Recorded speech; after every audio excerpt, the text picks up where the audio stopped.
TDP ప్రభుత్వం ఎప్పుడు వచ్చినా కూడా రైతులకు చేసేది ఏముండదు అనేది ప్రజలు వినిపిస్తూ ఉంది. దానికి కనిపిస్తానే ఉంది.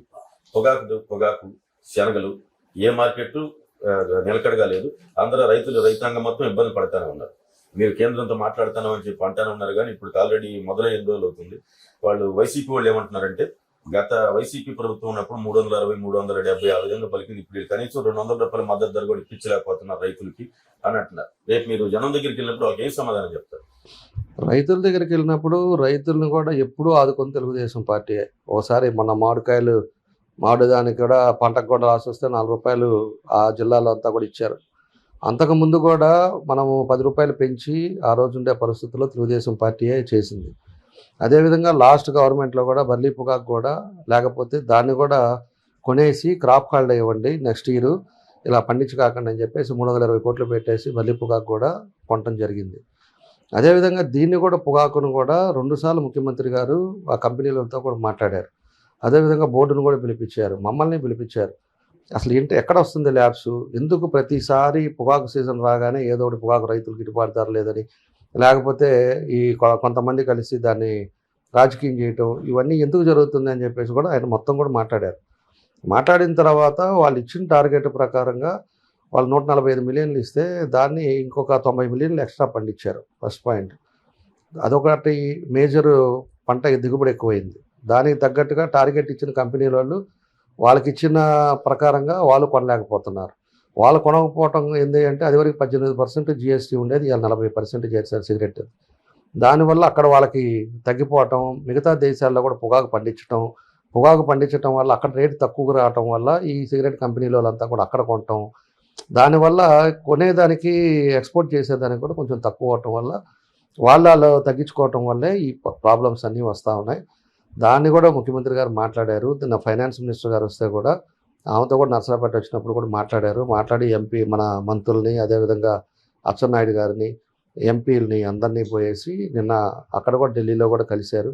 ఏదో విధంగా జిఎస్టీ కానీ ఏదో ఒక రూపంలో బోర్డు ద్వారా కానీ ఏదో విధంగా రైతులను ఆదుకోవాలని చెప్పేసి కూడా ఆయన చెప్పడం కూడా జరిగింది.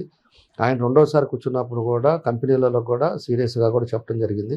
మీరు సీరియస్ తీసుకోండి, రైతులను ఇబ్బంది పెట్టద్దు, రైతులని ఆదుకోండి.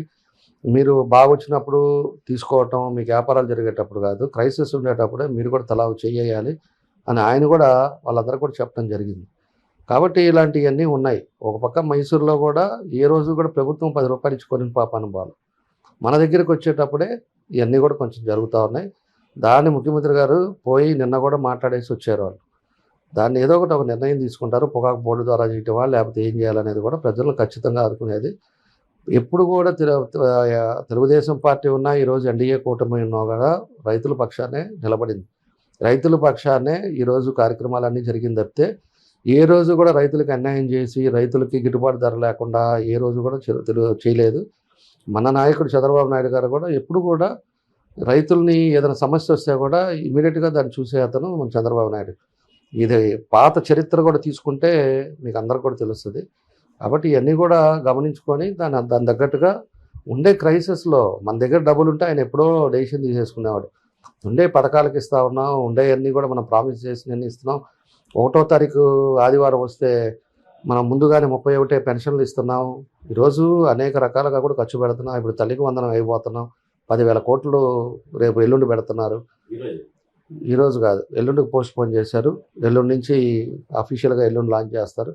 24వ తారీఖు నుంచి అందరికి కూడా తల్లికి వందనం పిల్లలందరికీ, ఇద్దరు పిల్లలు ఉంటే ఇద్దరికి వేస్తూ ఉన్నారు.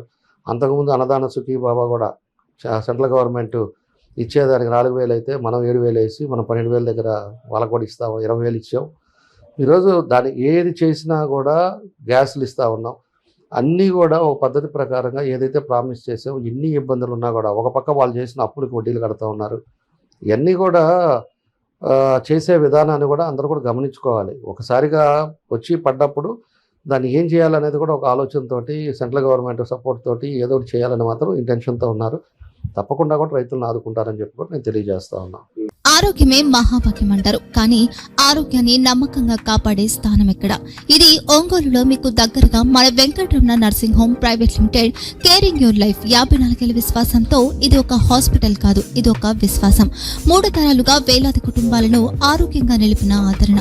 మా నిపుణుల వైద్య బృందం మా దగ్గర అనుభవం కలిగిన బృందంలో అందించే సేవలు neuro surgery, general medicine, diabetes, pulmonologist, general surgery, ophthalmology, urology, orthopaedic, ENT, paediatrics, dental surgery, anaesthesiology, gynaecology, cardiology, emergency మరియు క్రిటికల్ కేర్. ఒంగోలులో ఆరోగ్యానికి ఒక కొత్త శకం ప్రారంభమవుతుంది. వెంకటరమణ ఐ హాస్పిటల్ ప్రారంభించబడింది. కంటి ఆరోగ్యానికి ప్రత్యేక పరిష్కారంగా ప్రభుత్వ ఉద్యోగులు, రిటైర్డ్ ఉద్యోగులు మరియు వారి కుటుంబ సభ్యుల కోసం ఈహెచ్ఎస్ ద్వారా వైద్యం, క్యాష్లెస్ సేవలు, మెడియాసిస్, స్టార్, జీహెచ్పిఎల్, ఆదిత్య బిర్లా, బజాజ్ అలియన్స్ మరియు ఇతర ప్రముఖ హెల్త్ స్కీమ్లు అందుబాటులో ఉన్నాయి. ఆరోగ్యశ్రీ, డాక్టర్ ఎన్టీఆర్ వైద్య సేవా నిధి అందుబాటులో ఉన్నాయి. చిరునామా ఆర్టీసీ బస్టాండ్ ఎదురుగా, Kurnool road, Ongole. Phone number 08592282623, cell number 9100679099, eye hospital number 9866484770, website www.venkatramannursing.com, Facebook www.facebook.com/vkrnh. Venkataramana nursing home, 3 తరాల విశ్వాసం, నూతనతతో కూడిన సేవ. మేము కేవలం చికిత్స చేయము, మేము శ్రద్ధ వహిస్తాం, పరిరక్షిస్తాం. సేవ చేయడం మాకు ధ్యేయం.